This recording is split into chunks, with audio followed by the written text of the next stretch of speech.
അമ്മയിലെ ഭിന്നത രൂക്ഷമാകുന്നു. മോശം മെസ്സേജ് അയച്ചയാൾക്ക് ചുട്ട മറുപടി നൽകി. ആ ക്രൂരന്റെ പേര് വെളിപ്പെടുത്താതെ തന്റെ അനുഭവം പങ്കുവെച്ച് ആൻസിബയും. ജഗദീഷിന് പിന്നാലെ അമ്മയ്ക്കെതിരെ ആഞ്ഞടിച്ച് നടി ആൻസിബയും. ഹേമ കമ്മിറ്റി റിപ്പോർട്ട് പുറത്തു വന്നതിന് പിന്നാലെ താരസംഘടനയായ അമ്മയ്ക്കുള്ളിൽ ഭിന്നത തുടരുന്നുവെന്നതിന് സൂചനയായി നടനും അമ്മ വൈസ് പ്രസിഡന്റുമായ ജഗദീഷിന്റെ പ്രസ്താവനകൾ പുറത്തു വന്നിരുന്നു. അതിനിടെ ജഗദീഷിന്റെ നിലപാടിനെ പിന്തുണച്ച് കൂടുതൽ ഭാരവാഹികൾ മുന്നോട്ട് വരുമെന്ന സൂചനകളാണ് ലഭിക്കുന്നത്. അങ്ങനെ വന്നാൽ അമ്മയിലെ ഭിന്നത വീണ്ടും പുതിയ തലങ്ങളിലേക്ക് എത്തുമെന്നാണ് ലഭിക്കുന്ന സൂചനകൾ. ബംഗാളി നടിയുടെ ആരോപണത്തിൽ ഇരയുടെ ഒപ്പം നിൽക്കണമെന്നും കൃത്യമായ തെളിവുണ്ടെങ്കിൽ ആരായാലും ശക്തമായ നടപടിയെടുക്കണമെന്നും നടിയും അമ്മ എക്സിക്യൂട്ടീവ് അംഗവുമായ അൻസിബ പ്രതികരിച്ചു. ജഗദീഷിന്റെ നിലപാടുകളെ പിന്തുണയ്ക്കുന്നതാണ് അൻസിബയുടെയും വാക്കുകൾ. ഇരയുടെ കൂടെ നിൽക്കണമെന്ന് മാത്രമേ ചിന്തിക്കുകയുള്ളൂ. ഹേമ കമ്മിറ്റി റിപ്പോർട്ടിലുള്ളത് ഒറ്റപ്പെട്ട സംഭവമല്ല. ഇത്രയും സ്ത്രീകൾ പരാതി പറഞ്ഞിട്ടുണ്ടെങ്കിൽ അതിൽ വസ്തുതയുണ്ടാകും.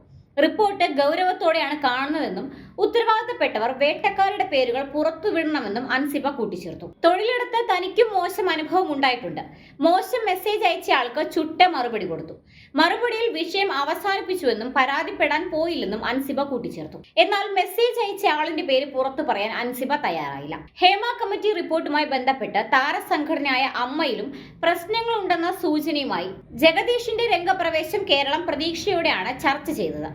പ്രത്യക്ഷത്തിൽ അമ്മയിൽ ഭിന്നതയില്ലെന്ന് ജഗദീഷും പറയുന്നുണ്ടെങ്കിലും മാധ്യമപ്രവർത്തകരുടെ പല ചോദ്യങ്ങൾക്കും ശക്തമായ മറുപടികളാണ് അദ്ദേഹം നൽകിയത്. അന്വേഷണത്തിൽ നിന്ന് അമ്മയ്ക്കോ പ്രൊഡ്യൂസേഴ്സ് അസോസിയേഷനോ ഒഴിഞ്ഞു മാറാനാകില്ലെന്ന് ജഗദീഷ് പറഞ്ഞു. വേട്ടക്കാരുടെ പേര് എന്തിന് റിപ്പോർട്ടിൽ നിന്ന് ഒഴിവാക്കിയെന്നും ജഗദീഷ് ചോദിച്ചു. ഇതിന് പിന്നാലെയാണ് അൻസിബയും വരുന്നത്. ഹേമ കമ്മിറ്റി റിപ്പോർട്ട് വൈകിയതിൽ ക്ഷമാപണവുമായാണ് ജഗദീഷ് കഴിഞ്ഞ ദിവസം പത്രസമ്മേളനം ആരംഭിച്ചത്. വളരെ പെട്ടെന്ന് തന്നെ പ്രതികരിക്കേണ്ടതായിരുന്നു. പ്രതികരിക്കാൻ വൈകിയത് അമ്മയുടെ ഭാഗത്തു നിന്നുണ്ടായ വീഴ്ചയാണ്. സംഘടനയുടെ വരാനിരിക്കുന്ന ഷോയുടെ റിഹേഴ്സൽ കാരണമാണ് പ്രതികരണം വൈകിയതെന്നത് ന്യായീകരണമല്ലെന്നും ജഗദീഷ് കൂട്ടിച്ചേർത്തു. ഈ വാക്കുകളിൽ തന്നെ ജഗദീഷിന് ഈ വിഷയത്തിലുള്ള നിലപാട് വ്യക്തമാകുന്നുണ്ട്. അമ്മയുടെ അച്ചടക്കത്തിന് കളങ്കം വരുത്താതെ കൃത്യമായ പ്രതികരണമാണ് ജഗദീഷ് നടത്തിയിരിക്കുന്നത്. മറ്റ് തൊഴിലിടങ്ങളിൽ ഇങ്ങനെ നടന്നിട്ടില്ല എന്ന ചോദ്യം അപ്രസക്തമാണ്. അത്തരത്തിലൊരു ചോദ്യം പരിഷ്കൃത സമൂഹത്തിന് ചേർന്നതുമല്ല. നഷ്ടപ്പെട്ടു എന്ന് പറയുന്ന 5 പേജുകൾ എങ്ങനെ ഒഴിവാക്കപ്പെട്ടു എന്ന ചോദ്യത്തിനുള്ള ഉത്തരം നൽകാൻ സർക്കാരിന് ബാധ്യതയുണ്ട്. സിനിമയ്ക്കുള്ളിൽ പുഴുക്കുത്തുകൾ ഉണ്ടെങ്കിൽ അത് പുറത്തു കൊണ്ടുവരണം. അതിന്റെ ഉത്തരവാദിത്തം അമ്മ ഏറ്റെടുക്കണമെന്നാണ് തന്റെ അഭിപ്രായമെന്നും ജഗദീഷ് വിശദീകരിച്ചു. ഇതിനിടെ ആർക്കും മോശം അനുഭവം ഉണ്ടായിട്ടില്ലെന്ന എക്സിക്യൂട്ടീവ് അംഗം ജോമോളുടെ പ്രതികരണവും വലിയ ചർച്ചകൾക്ക് വഴിവെച്ചിരിക്കുകയാണ്.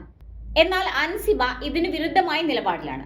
ജോമോൾക്ക് ദുരനുഭവം ഉണ്ടായില്ല എന്ന് കരുതി മറ്റുള്ളവർക്ക് ദുരനുഭവം ഉണ്ടായിട്ടില്ല എന്നെങ്ങനെ ജോമോൾക്ക് പറയാനാകുമെന്നാണ് അൻസിബ ചോദിക്കുന്നത്.